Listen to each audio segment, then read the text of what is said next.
Hello, you are listening to the Gamer Librarian Podcast, the best podcast you can find on this side of the multiverse. I am your host, Adrian, and this week I am talking about Marvel Rivals, Secret Level, and more. If you like the episode, leave a like and comment down below on what I should read or play in the future. Now, let's get started because right now, through recording, my fire alarm is going off and we're rolling. We have returned. We're back at it. So the fire alarm is over. Now, what I want to talk about most is Secret Level. That has to be like talked about first because it was relatively disappointing. I mean, honestly, I wasn't really knowing knew what I was going to expect for it. Some part of it felt like it was just an authentic, like straightforward story. It's like small event, just something small, make with like whatever animation team you had. But another part of it, right, seemed like it was like an ad for some of these games. And I only say some of them. Not a whole lot of them felt like that in some way, but I definitely see that it was like, oh, this is a big ad. And like a lot of the Sony stuff felt like ads. There was the one towards the end that just had a bunch of Sony stuff in the end. That last episode that was just like, okay, this is like the Sony promotion thing. Um, Sifu, it just kind of tells the same story as the game, and overall, I didn't really feel like it was all that different. I was maybe looking forward to like a original kind of Sifu story, not the same kind of thing that we got. Unreal Tournament, I don't know much about the lore for that, but that was awesome, super great. And obviously Warhammer. Now, I think the Warhammer is just like a test, right? I don't know what games are gonna come out in the future because Space Marine has obviously done pretty well already, but that was just a big CGI trailer for the game, obviously.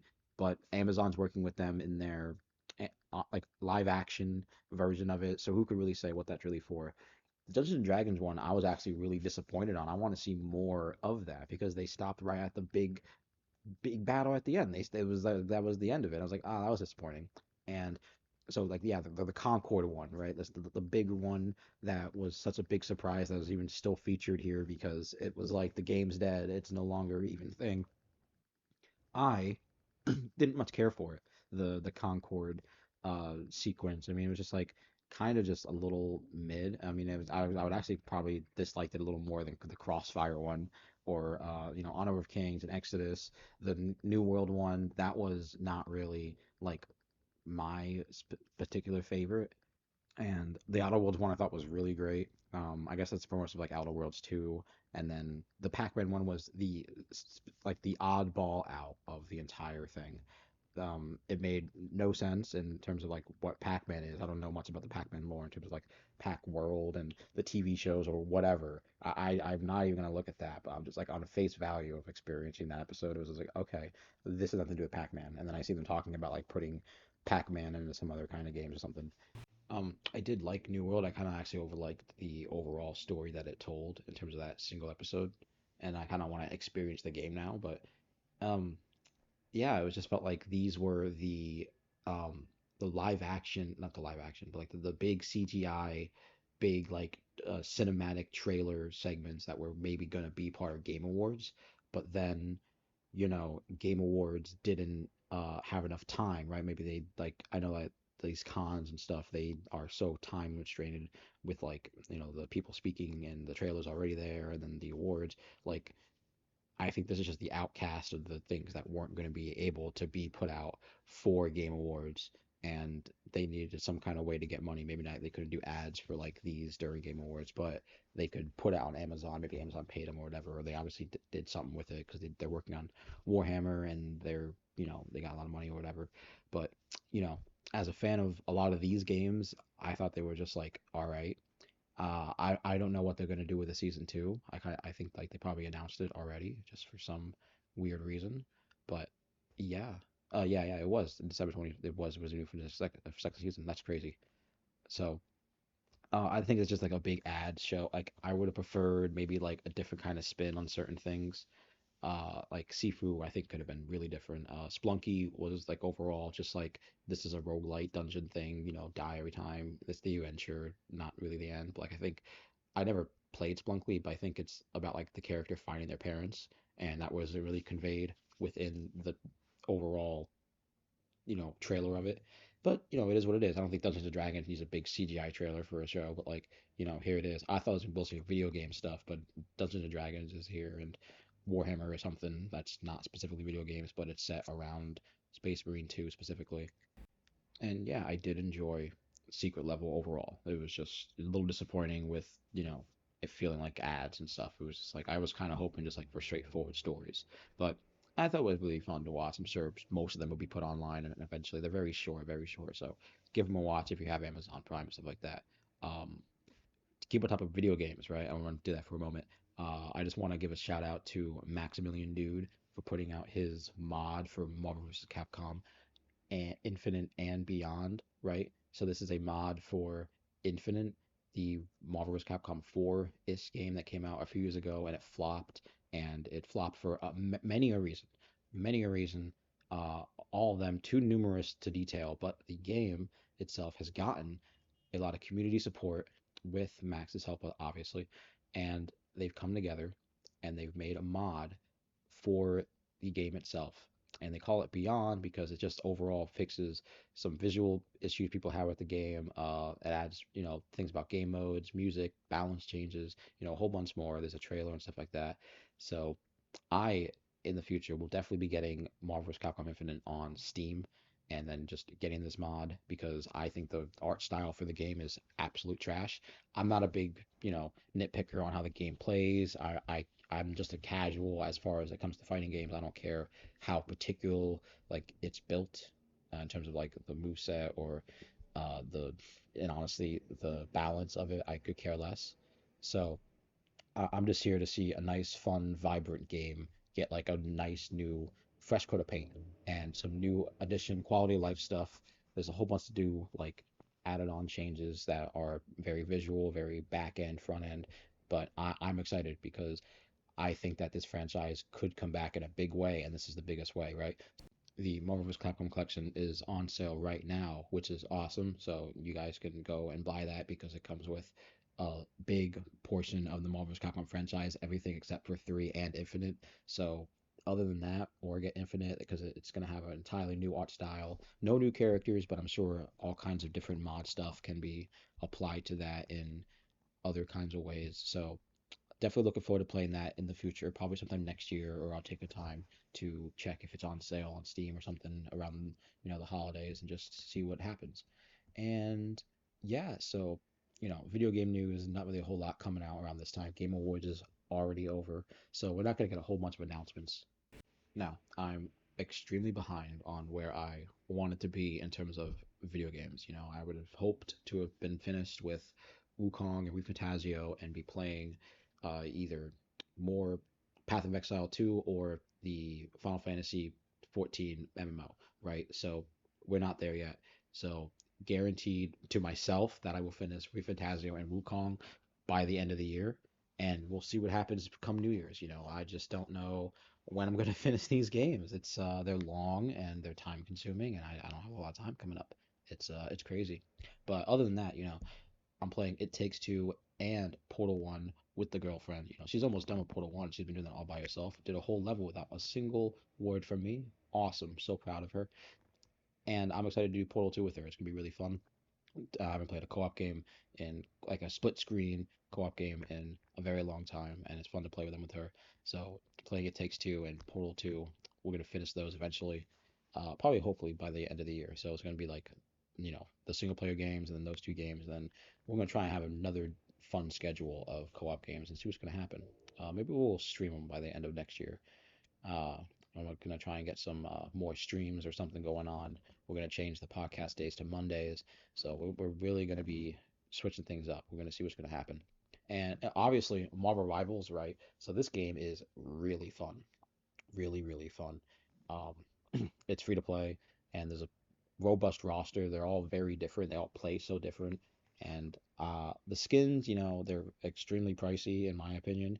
Extremely pricey for skins, and they're not even that like varied.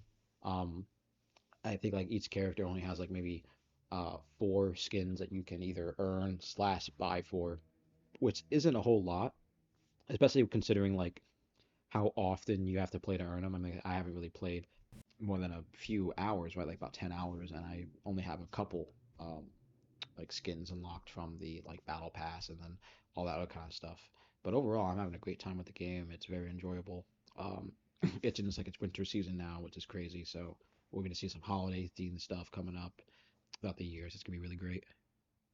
We're hoping for characters like Green Goblin and Daredevil. I think that's going to be really exciting to have in the game. I don't know how Daredevil's going to work. The Daredevil should just be like a black screen and like you just see like sounds of people moving. I mean that seems like the best, right? I don't really know. Because like he's blind the whole time, right? He's blind the whole time. Like the initial canon of him is being blind the whole time. So I think it'd be really better if he had like a different kind of sepia tone or something like night vision or something weird over the screen, some kind of like filter where you don't really see a whole lot, but you can see like the sounds like coming off of like the players or other like parts of the map and stuff, right? Like I think that would be the best way to go about it. The absolute best way. If it's just like, oh, I have a third person camera and I can see period all the time. I don't know. I don't know. That's not how I would make that character. But overall, looking forward to playing more Marvel Rivals in the future. And, we're going to keep on the superhero theme here for a minute because some superhero stuff came out recently that I've been following and a little more interested in. So the first one is Absolute Batman issue number 3 dropped a few days ago, and I got a chance to finish reading it. And I'm still loving it. The issue by issue stuff is still fun. And it just feels like these comic books are just like big episodes of like Batman TV shows and stuff. So it's like really nice to get the chance to read like an issue by issue Batman, uh, like once every month or so. It feels like, and this one, uh, Batman kind of feels like he's gonna be doing it for money soon, right? So that's not really like a big tease or like a big spoiler, but that's like it's a very different dynamic of Batman here. It's a very different paradigm here. He's like a blue collar worker, right? He doesn't have that family lineage of money. He's a working man, which is awesome. I think it's really interesting to explore that version of Batman. Alfred, friend or foe, can't say. I think it's gonna be really interesting to see their relationship here because they're not friends from like they're not family from like just spending time from Bruce's infancy and him being a butler, right? Alfred was a butler. So that's a very different relationship than I guess Alfred's like still with the CIA, kind of like a hitman person. We don't really know what Alfred is right now, but hey, I'm super enjoying everything going on with Batman, and we're still learning his past a little bit. We don't know everything about what made him Batman. We see that he's friends with Cinna Kyle when he's a younger kid and has his mother friends, and his mom is alive, which is wild. It's wild. So issue by issue, I'm loving it. Learning more about this version of Batman. It's actually making me appreciate the issues here more because now I get like a different sense of the world. It's not Bruce Wayne, the billionaire, who can fix things in a lot of ways. That's not just crime fighting in his spare time, but he has to work and build the city and do his job. Obviously, other kinds of modern person things, and also be Batman. It's crazy. It's like the best thing ever. So I'm super looking forward to Absolute Superman and Wonder Woman when they come out, and the rest of Batman. Obviously, it's gonna be really great. Hopefully, the Justice League is gonna be an absolute series at some point. I'm super hoping it'd be cool to see these 3 characters maybe meet up in some kind of weird way. I think it'd be fun. And so what they put out is the Superman. They call it a teaser, but it's just a trailer because it's like almost 3 minutes long. It's a trailer, and it shows off a lot of the movie. Right, and they have a lot of the show. Have a lot to show. There's other characters here, so it's not just a Superman movie. There's like Hawkgirl and a Green Lantern, like Guy Gardner, right? And so Crypto's here, and I'm actually really excited because it seems like the Superman movie with the charm and the realism that you really want, and that like, feels like Superman. It looks like it's taken from All Star Superman. It looks like it has a little bit of like the Justice League Superman in a way. Like I just think it's going to be really great. So I'm super excited to get back in the DC movies because like I think it's really great to see this one. I'm not really super excited to see Joker 2. I haven't seen that. I'm not really excited to see I guess Wonder Woman 3 is still happening, right? Or anything else. I don't really care. But the Superman movie looks really good. They've Lex Luthor, he's like a younger version of him, played by like I guess like the same guy who plays Beast or something in one of the X-Men movies. I don't really know. But yeah, that's all really fun. So Superheroes are definitely coming back in a fun way. I'm not even caught up on any of the Marvel stuff, but I'm definitely going to see Superman in theaters. That's for sure, for sure. Um, I do think it's time for us to talk about our sponsor, Dubby. Dubby is a clean energy drink that is made to give you focus with no crash, jitters, or angst like other energy drinks. We also have no maltodextrin fillers and don't use artificial dyes. Dubby contains vitamins, amino acids, a nootropic, and 150 milligrams of caffeine. If you use the coupon code down below, you can get 10% off products like drinks, powders, apparel, portable bottles, stickers, and bags.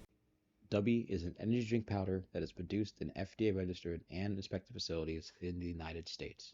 And, besides trailers and stuff, let's talk about a movie that I watched recently before we get into all the other cool stuff I want to talk about. So, I saw a movie and I talked about the first one, I'm pretty sure, here on the podcast because it came out like last year or maybe like right when the podcast began, which is like 2 years ago almost now, right? So, Smile got a sequel. Smile 2. Direct sequel. It's not a spin-off, it's not a new series, not new characters. It's a direct sequel. Takes place directly after, and if you haven't seen the first one, go and watch it. So the sequel takes place right after, and it's so much better than the first. It's more intense, it's more thrilling. I feel like the main character is a far more interesting character. Like to have such a horrible curse upon you, right? In such a life-changing way. And yeah, it's just fun, Obviously, these things can be like faux, like metaphors for like, some kind of mental illness in like some insane way. But it's definitely like really fun, right? This is movie's like The Ring, I guess, in a way, like The Ring and The Happening, kind of like, had a movie baby. If you've seen those, The Happening with Mark Wahlberg. So yeah, I really liked Smile 2, and this one, I'm gonna say it. I'm gonna say it. It's gonna have a sequel. It's gonna have a sequel. So Smile 3, I'm gonna watch it. It's gonna be really fun. So I'm almost completely caught up on Vinland Saga, the entire manga. I believe it's still ongoing right now. I haven't looked, but when I was looking up for the cover to pick for the thumbnail, I saw that we're almost done. We're almost done. We have like maybe 10 chapters left. It's gonna be done today, and what can I say? Such a beautiful manga. I mean, the art alone is just breathtaking with like its larger stills of just like forest and oceans, and I fell in love with it. It's so good. Um, the arcs that we're in, right? We went through the war, the slave, the Eastern expedition, and we're just now probably ending the Vinland arc. I mean, wow, wow. I haven't felt like this kind of way from a anime or a manga since like Attack on Titan. Like when I first finished Attack on Titan, it's amazing. The stories where they take like from the main character is usually like a smaller kid, but then they go into not just like a teenager and the story stops when they're a teenager. Nah, when they become like an adult and then like an older person, because the story that we follow with Thorfinn is so awesome, and it's so harrowing to watch him actually grow as a person.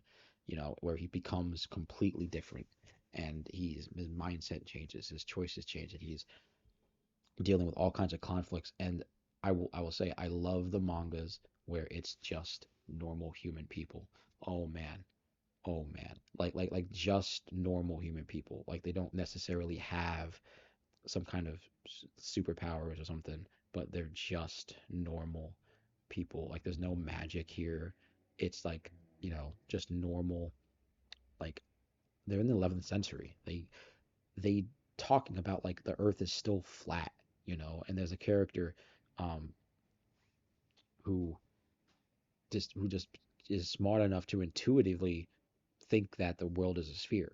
And that's like the kind of like ideas that they're basing on, and they're still all these themes of like war and love and all this kind of stuff, and I love it. It's so great. So, uh, I mean, reading Vinland Saga has probably been the best manga I read out of like the entire year. I wasn't expecting that. I was just thinking this is going to be like Vikings and stuff, and nah, it actually had like a lot more interesting stuff going on within like its entirety, and it's like entirely based on like real life. there's obviously not just real authentic characters, but like I guess real moments or maybe like thematic portrayals of real moments. And then like towards the end, we're doing something like I never thought we would be speaking to. I'm just gonna spoil it here, like the Native American Indians. I never thought we were gonna be doing that, and here we are, and it's gonna keep going for a while at least. I don't know what's gonna end. I don't know what's gonna end, but uh, I love this. I love this manga. It was really good. I'm definitely gonna be doing the anime at some point. Hopefully, when the English dub comes out or something. I want to maybe like do it in like a Nordic kind of like I don't know. I don't know. I kind of feel like that would be really fun to have it kind of be like that. I don't know. It was just really surprising to enjoy this. Like I can't put it down. I can't. As soon as this episode is finished done, it's catch up on Vinland Saga and then think about my life for a while. That is what that is what I'm going to be doing. So, Hunter x Hunter had chapter 410 come out. You know, was still on that shitty, awful whale boat. I wish we would get off it. I don't like the Prince War stuff. It's just very boring in my opinion. I'm a little tired of it. It's just like you know, um, Wild Strawberry got chapter 36, and Makoto, he's gone. He's gone, and he went out like a G, I will say, because he's like an alien boss, like look like an alien boss, like that's awesome. And then yeah, I'm just excited to see where else Wild Strawberry goes because now I think the exam should be done. Hopefully, it was like I had like a couple flashbacks this chapter, and then maybe last two chapters or so. It was definitely very, very slow, in my opinion. And I don't think I read the JoJo chapter that might have come out recently, or maybe that came out next month. And I don't know where else we need to be for manga. I think that's about it. And so, Dragon Ball Daima. What an amazing episode. I mean, we got to see Vegeta fight one of the statue things for the Dragon Ball. That's awesome. We got a new Majin character. We're getting more Majin characters. Majin Do. It's so great. I think it's awesome. And we're learning a lot more lore, right? So like wishes are meant to be like rewards for the Namekians. I don't necessarily remember that being said in the original like show or anime or anything like that with them being on Planet Namek. I don't remember the reason for wishes existing. But now we're kind of getting into it, so it's definitely pretty fun. It's exciting. And yeah, that just about does it for the episode and anything that I specifically want to talk about. So, next week is probably our last episode of the year, I believe, and we're gonna be taking a hiatus until I can get to the good understanding of what we're gonna do every Monday, and then after that, we'll take it week by week, just like we always do. So, once the episode is out, I will be fully done with Vinland Saga, and I have not chosen what anime or manga I'm going to read yet. I do think it might be Dandadan. I might change my opinion on that. Maybe we'll do a poll when I decide on what to do. But Dandadan season one did finish, and I loved it. I was so surprised that there would be actual like aliens and the demons are real, whatever, but like the aliens are real, and then there's like fights and stuff. I thought it was gonna be like a very cheesy um like love anime where the characters is like into weird like very niche things and they get together over those things. It's just like very niche. Uh but nah, it was actually really, really funny. And there's action and there's all kind of stuff. And I'm definitely excited to see where it goes with the lore for the reasons there's aliens and the demons here. I think it's gonna be crazy. So maybe the next manga that we, read from start to finish or catch up on, it will be Dan the Dan. But hasn't been decided yet. Anyway, I will see you all next Friday at the last episode of the year 2024. And then I will see you all in 2025. Take care.